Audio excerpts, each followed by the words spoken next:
السلام علیکم ورحمۃ اللہ وبرکاتہ۔ بسم اللہ الرحمن الرحیم۔ تو ہم پڑھ رہے تھے زبان کے حروف، مخارج کل 5 ہے، اس میں سے ہم دوسرا مخرج لسان یعنی زبان پڑھ رہے تھے۔ تو زبان کے 3 حصے، ایک جڑ زبان یعنی جو منہ کے بہت اندر ہے، ایک بیچ زبان اور ایک نوک زبان۔ تو جڑ زبان سے نکلنے والے کاف اور قوف حروف ہو گئے، پھر نوک زبان سے نکلنے والے سین، صاد، زا، طا، دال، تا اور ظا، ذال، ثا ہو گئے۔ اب نوک زبان سے نکلنے والا آخری حرف وہ ہے لام۔ تو مخرج معلوم کرنے کا قاعدہ کیا ہے؟ جس حرف کا مخرج معلوم کرنا ہے اس پر جزم دے کر پہلے الف لگا دیں گے اور ادا کریں گے ال۔ جب ہم کہتے ہیں ال تو ہماری نوک زبان کی نوک ہمارے سامنے کے اوپر کے 2 دانتوں کے مسوڑے کو یعنی اندر والے مسوڑے کو ہماری زبان کی نوک لگتی ہے، تو وہ ہے لام کا مخرج۔ نوک زبان جب ہمارے سامنے کے اوپر کے 2 دانتوں کے مسوڑے کو لگ رہی ہے تو لام نکل رہا ہے، ال۔ تو اس کے ساتھ ہمارے نوک زبان سے نکلنے والے حروف مکمل ہو گئے۔ اب ہم دیکھتے ہیں کہ بیچ زبان سے کون سے حروف نکلتے ہیں۔ تو بیچ زبان سے نکلنے والے حروف ہے جیم، شین، یا، اج، اش، ای۔ جب ہم کہتے ہیں اج، اش اور ای تو ہم دیکھتے ہیں کہ ہماری زبان کا بیچ کا حصہ تالو کی طرف اٹھا ہوا رہتا ہے، تو یہی اس حرف کا مخرج ہے کہ بیچ زبان تالو کی طرف اٹھ جاتی ہے تو وہاں سے جیم، شین اور یا ادا ہوتے ہیں۔ میں دہراتی ہوں، جب ہم اج، اش اور ای کہتے ہیں تو بیچ زبان تالو کی طرف اٹھ رہی ہے، تو یہی ان 3 حروف کا مخرج ہے۔ بیچ زبان تالو سے لگ جائے تو جیم، شین اور یا ادا ہوتے ہیں۔ تو اب جڑ زبان ہو گئی، نوک زبان ہو گئی، بیچ زبان ہو گئی۔ اب زبان کی کروٹیں یعنی زبان کے دونوں سائیڈز کنارے بچتے ہیں، اس سے 2 حروف نکلتے ہیں، ایک تو لام اور ایک ضاد۔ لام، ضاد۔ لام کا مخرج معلوم کرنے کے لیے اس کے پہلے الف لگائے اور ادا کرے الف لام زبر ال۔ جب ہم کہتے ہیں ال تو ہماری نوک زبان تالو سے لگ رہی ہے، نوک زبان تالو سے لگ رہی ہے، تو بظاہر تو ایسا لگ رہا ہے نون کا مخرج ہے، ان، ال۔ نون کا بھی مخرج یہی تھا کہ نوک زبان تالو کو لگ رہی ہے، لیکن جب ہم ال کہتے ہیں تو زبان کی تھوڑی سائیڈز یعنی تھوڑے کنارے بھی لگ جاتے ہیں تالو کو، اس وجہ سے لام کے مخرج میں کنارے بھی انکلوڈ ہونے کی وجہ سے اسے نوک زبان میں شامل نہیں کیا گیا۔ تو لام کا مخرج کیا ہے؟ نوک زبان کچھ کناروں کے ساتھ اوپر کے 2 دانتوں کے مسوڑے کو لگ جاتی ہے تو لام ادا ہوتا ہے۔ اب بچتا ہے ضاد۔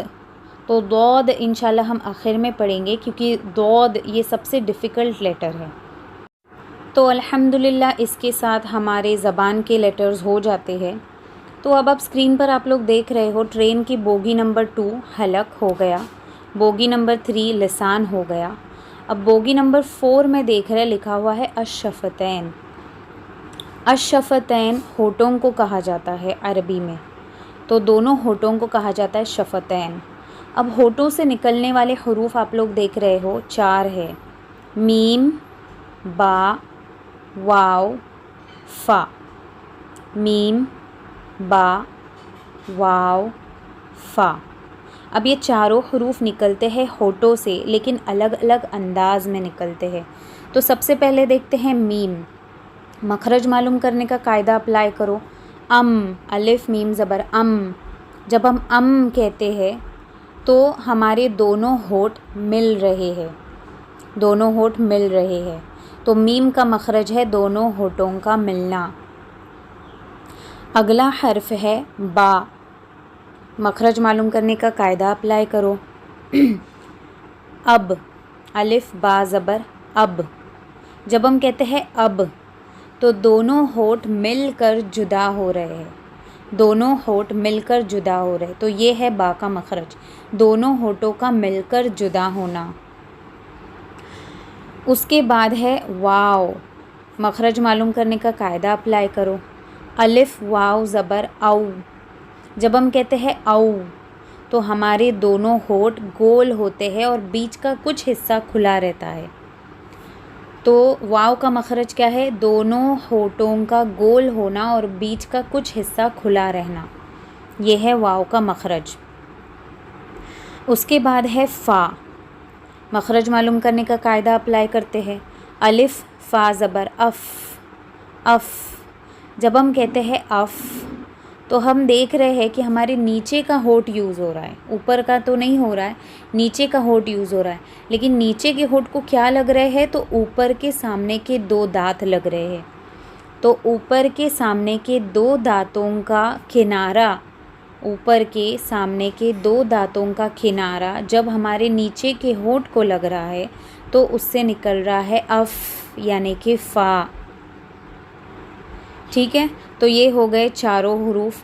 میم دونوں ہونٹوں کے ملنے سے ادا ہوتا ہے، با دونوں ہونٹوں کے مل کر جدا ہونے سے ادا ہوتا ہے، واو دونوں ہونٹوں کے گول ہونے سے اور بیچ کا کچھ حصہ کھلا رہنے سے واو ادا ہوتا ہے، اور فا کا مخرج یہ ہے کہ اوپر کے سامنے کے 2 دانتوں کا کنارہ جب نیچے کے ہونٹ کو لگ جائے تو نکلتا ہے فا، یعنی کہ اف۔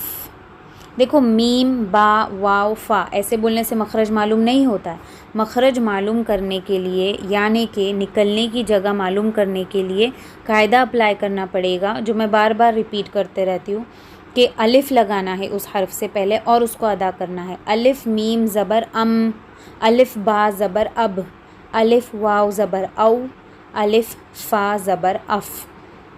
تو یہ ایسا طریقہ ہے جس سے آپ کو مخارج یاد کرنے نہیں پڑیں گے، آپ خود بخود مخارج معلوم کر سکتے ہیں۔ تو اب ہم سارے حروف شروع سے ریپیٹ کرتے ہیں ضاد کو چھوڑ کر۔ تو حلق کے حروف ہے حمزہ ہا، عین ہا، عین ہا، عین اور ہا کو آپ لوگوں کو کوشش کر کے نکالنا پڑے گا کیونکہ وہ بیچ حلق سے نکلتا ہے، بیچ والے تھروٹ سے۔ اس کے بعد ہے غین خا، جہاں ہمیں ایچنگ ہوتی ہے، جہاں سے کھانسی نکلتی ہے وہاں سے نکلتا ہے غین خا۔ اس کے بعد شروع ہوتے ہیں لسان کے حروف یعنی زبان کے حروف، تو جڑ زبان سے نکلتے ہیں کاف قاف، اس کے بعد نوک زبان سے نکلتے ہیں نون را سین صاد زا تو دال تا ظا ذال ثا۔ اس کے بعد ہے لام، اور پھر بیچ زبان سے نکلتے ہیں جیم شین یا۔ اب ہے شفتین یعنی ہونٹوں کے حروف، میم با واو فا، میم با واو فا۔ تو اب اتنے حروف میں ہم دیکھ رہے ہیں کہ 7 حروف ضاد کو چھوڑ کر 6 حروف موٹے حروف ہے، غین خا قاف صاد طا ظا۔ تو جب ہم ان کو ادا کرتے ہیں تو ہمارے ہونٹ گول ہو رہے ہیں، تو یہ 6 لیٹرز حروف مستعلیہ یعنی موٹے حروف ہے، ان کو ادا کرتے وقت ہمارے ہونٹ گول ہونے چاہیے، منہ بھر کے ادا کرنا ہے۔ اور 7واں ہیوی لیٹر ہے ضاد، انشاءاللہ ضاد کا مخرج ہم اگلے سبق میں سیکھیں گے۔ السلام علیکم ورحمۃ اللہ وبرکاتہ۔